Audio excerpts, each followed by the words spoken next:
2000년 이상 된 컴퓨터, 현대 콘크리트보다 몇 배나 내구성이 뛰어난 콘크리트, 아무도 해독할 수 없는 신비한 책. 이것들은 과학자들이 아직도 설명할 수 없는 몇 가지에 불과합니다. 과거의 사람들은 우리가 잃었고 아직 되찾지 못한 것들을 알고 있었던 게 분명해요. 오늘 우리 목록의 첫 번째 항목은 보이니치 필사본입니다. 언뜻 보기에는 식물학에 관한 텍스트와 이미지가 들어있는 지루한 책처럼 보여요.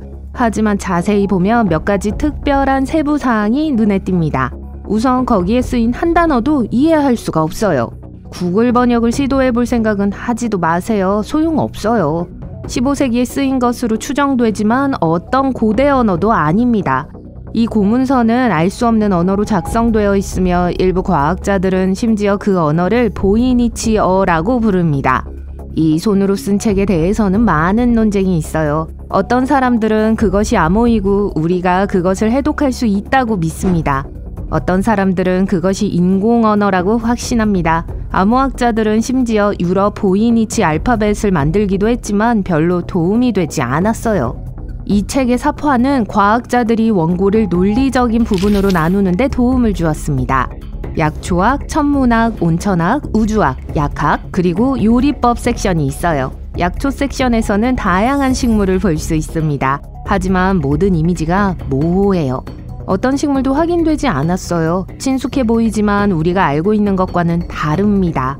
천문학 sek션에는 별자리에 대한 명확한 묘사가 있지만 마지막 2페이지는 사라진 것으로 보여요. 사라진 페이지들은 염소자리와 물병자리를 의미하는 1월과 2월에 대한 것이었을 겁니다. 온천학 섹션은 수영장과 튜브에서 목욕하는 사람들을 보여줍니다.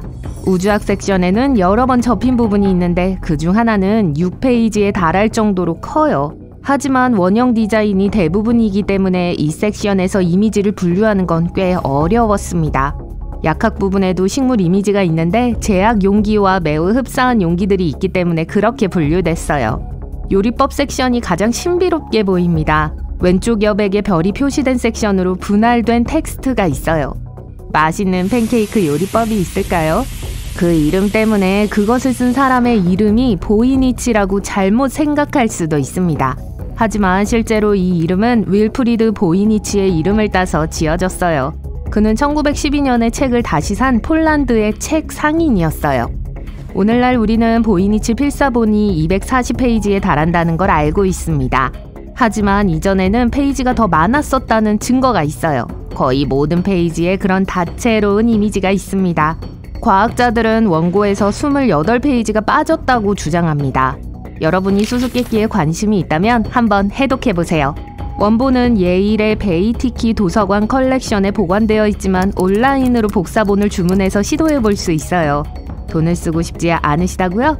예일 웹사이트에 225페이지 모두가 게재되어 있어요. 누가 썼는지 어디서 나왔는지 아무도 모릅니다. 아니요, 보이니치 필사본 얘기를 하는 게 아니에요. 이번에는 448페이지 분량의 로혼치의 서에 관한 것입니다. 19세기 헝가리에서 발견되었고 과학자들은 그것이 어떤 언어로 쓰였는지 아직 알지 못해요. 몇몇 전문가들은 어떤 면에서 고대 헝가리 문서와 비슷하다고 주장하지만 아직까지 그 책은 해독되지 않았습니다. 헝가리 과학 아카데미에 보관되어 있으며 고해상도의 일부 페이지를 온라인으로 볼 수 있어요.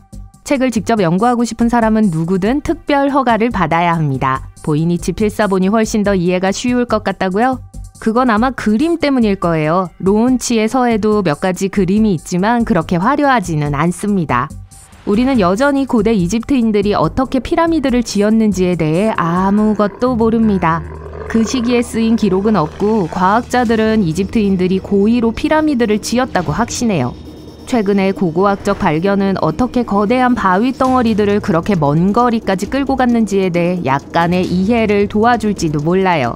연구원들은 동부 사막의 한 설화석고 채석장에서 4500년 된 경사로 시스템을 발견했어요. 그것은 기자의 피라미드를 지은 파라오 쿠프로 거슬러 올라가며 중앙 경사로와 많은 기둥 구멍이 있는 한 쌍의 계단으로 구성되어 있습니다.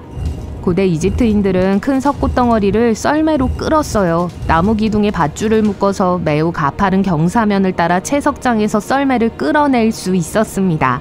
하지만 피라미드의 건축 재료는 석고가 아니었어요. 훨씬 더 단단하고 무거운 광물인 화강암이었습니다.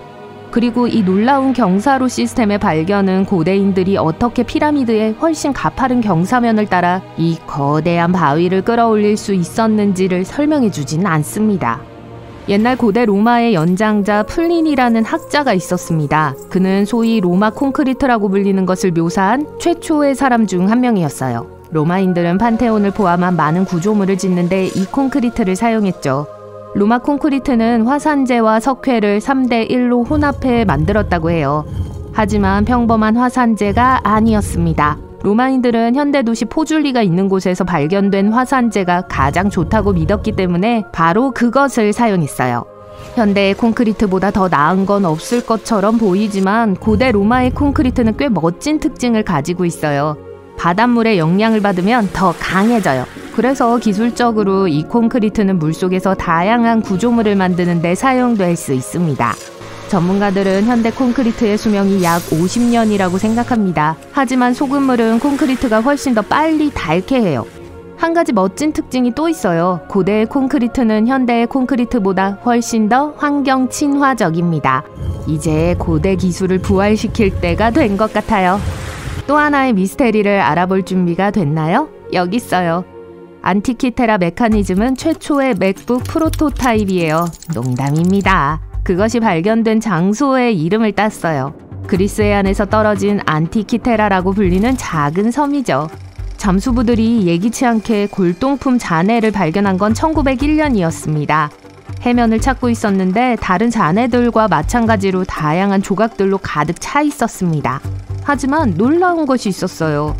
해면 수집가들은 이해할 수 없는 복잡한 메커니즘이었습니다. 기계의 상태는 당연히 좋지 않았어요.